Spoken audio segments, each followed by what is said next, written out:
Rapat paripurna DPR hari ini beragendakan pengambilan keputusan terhadap RUU Kesehatan. Sejumlah pihak menilai berbagai aturan dalam RUU beresiko memantik destabilitas sistem kesehatan serta mengganggu ketahanan kesehatan bangsa. Kita tergabung dengan produser lapangan CNN Indonesia Diana Valencia. Selamat siang Diana, bagaimana sebenarnya polemik Undang-Undang Kesehatan sejauh ini di tengah masyarakat? Di depan kompleks DPR RI, setidaknya sekitar pukul 9 waktu Indonesia Barat tadi masih ada spanduk bertuliskan menolak RUU Kesehatan. Ada beberapa tenaga kesehatan dari 5 organisasi profesi yang masih melakukan demonstrasi di depan DPR RI. Tetapi sebelum membahas ke sana, saya ingin berbincang dulu dengan narasumber saya yang sudah dari tadi standby bersama dengan CNN Indonesia, Wakil Ketua Komisi 9 DPR RI, Melkiades Lakalena. Bang Melki, ini menarik bicara soal RUU Kesehatan yang hari ini juga akan disahkan dalam rapat paripurna. Saya mau tanya dulu soal proses pembuatannya, Bang. Dinilai sejumlah pihak ini tidak ada partisipasi ataupun masyarakat yang bermakna. Abang merasa demikian? Partisipasi bermakna masyarakat sebenarnya sejak pembahasan di Balik sudah dilakukan. Jadi tahun lalu sudah dibuat di Balik sampai dengan awal Februari. Itu pembahasannya di Badan Legislasi sudah berjalan dengan cukup bagus ya. Dan melibatkan banyak partisipasi masyarakat di sana ketika DPR RI menggunakan ini sebagai hak inisiatifnya membentuk undang-undang. Dan setelah disetujui di paripurna, kemudian diberikan surat kepada Presiden, lalu balasan Presiden dan kemudian diputuskan pembahasan undang-undang ini di Komisi 9, kami pun juga sudah mengundang berbagai pihak terkait dengan undang-undang ini untuk membahas juga di Komisi 9. Dan sepanjang-panjang ini berjalan dari awal April sampai dengan terakhir 19 Juni kemarin, kami terus mendengarkan masukan dari semua pihak, siapa saja baik itu kelembagaan, organisasi profesi, fasilitas pelayanan kesehatan, kampus dan seterusnya, bahkan orang per orang juga para orang yang memberikan perhatian pada dunia kesehatan itu kami undang untuk memberikan pendapat dan semua sudah kami dengar, sudah kami bahas, sudah kami diskusikan dan menghasilkan undang-undang seperti yang akan kita putuskan di paripurna nanti siang hari ini. Oke, tapi beberapa menyebutkan Bang, organisasi profesi ini disebutkan didengar tapi tidak didengarkan Bang. Jadi ada beberapa masukan yang disampaikan tetapi hanya dicatat, ditulis tetapi tidak dimasukkan, beberapa diantaranya seperti mandatory spending, kemudian juga ada beberapa wewenang organisasi profesi yang juga dipersempit begitu disebutkan. Ini Komisi 9 menanggapinya seperti apa Bang? Kalau terkait dengan mandatory spending, itu memang kesepakatan awal itu adalah kita inginkan angka 10%. Dalam perjalanannya kemudian pemerintah mengatakan tidak setuju dengan cara seperti itu, lalu mengusulkan pola baru di mana penganggaran itu berbasiskan kepada kinerja, kepada capaian program bidang kesehatan yang ingin dilakukan.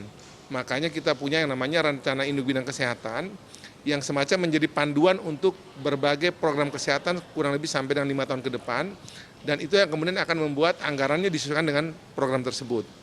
Jadi bukan berbasis angka yang dimunculkan, tapi berbasis program yang ingin dilakukan. Anggaran akan mengikuti nanti program yang kita putuskan itu. Jadi nanti mulai dari input, dari proses outcome yang akan kita hasilkan itu akan dibahas di rencana induk bidang kesehatan. Dan itu akan mengikat nanti pemerintah pusat dan daerah, di mana juga nanti akan didorong agar anggaran APBN maupun APBD 2 dan 1 ini juga akan menunjang dan akan mendukung program kesehatan kita yang ada dan diputuskan di rencana induk bidang kesehatan tersebut. Dan itu akan dipantau betul oleh Kemenkeu dan Kemendagri untuk memastikan ini semua berjalan.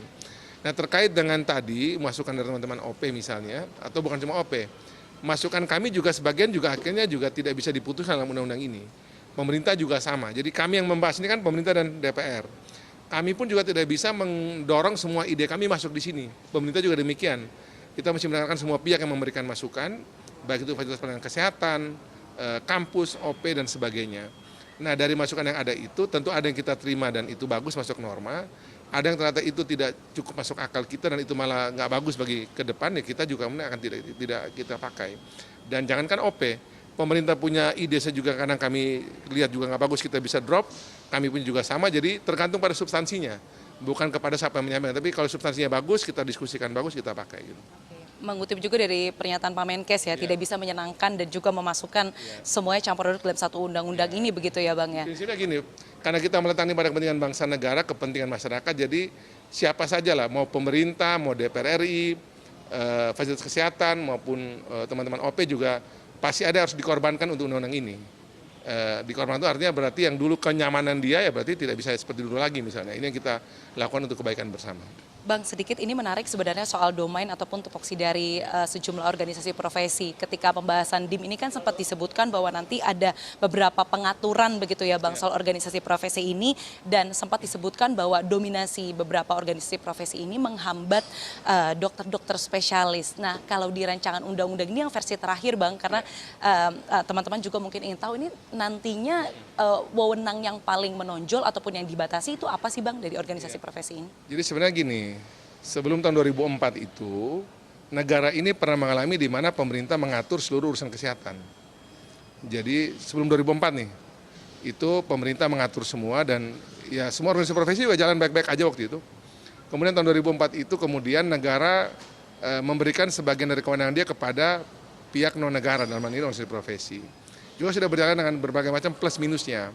Nah saat ini kemudian Undang-Undang Kesehatan ini ingin memperbaiki atau ingin mengatur kembali hubungan yang bagus antara pemerintah dengan pihak non pemerintah. Termasuk dalam ini adalah organisasi profesi. Sebenarnya tidak ada masalah dan menurut saya sudah diskusikan dengan baik dan semua fraksi di Komisi 9 tidak ada yang berdebat luar biasa soal ini, semua setuju untuk kita mengatur dengan baik agar penyelenggaraan kesehatan kita juga bisa berjalan dengan baik di lapangan tanpa ada hambatan sana-sini.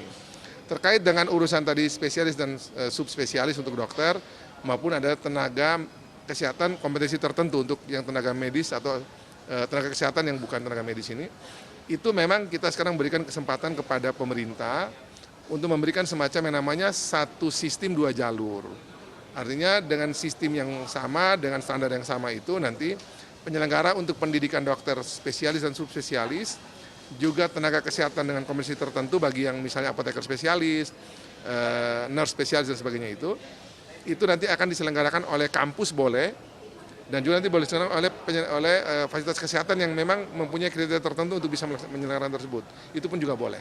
Tapi dengan standar yang sama nanti sehingga dia boleh nanti jalurnya satu jalur melalui perguruan tinggi, jalur yang satu nanti melalui dengan penyelenggara pendidikan yang dari rumah sakit misalnya, itu yang sudah memang memenuhi ketentuan sesuai dengan peraturan perundang-undangan ini nanti. Baik, kita nantikan nanti ya di rapat paripurna meskipun ada penolakan tetapi juga sudah ada standpoint begitu dari Komisi 9 DPR RI begitu ya Bang. Ini bagian dari demokrasi, kita terima.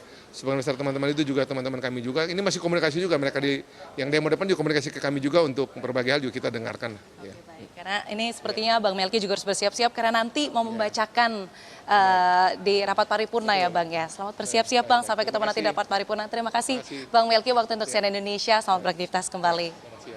Nah itu tadi Maggie sebenarnya sejumlah standpoint begitu ya dari teman-teman Komisi 9 DPR RI bahwa memang ada polemik proses-proses pendengaran pendapat, aspirasi, penyerapan ini juga sudah dilakukan oleh teman-teman Komisi 9 DPR RI, tetapi memang hingga saat ini masih ada demonstrasi. Benar tadi Bang Melki menyebutkan bahwa masih terus berlangsung, masa diperkirakan kurang lebih 100 sampai 200 orang yang mulai berkumpul di depan kompleks DPR RI mulai dari pukul 8 pagi waktu Indonesia Barat.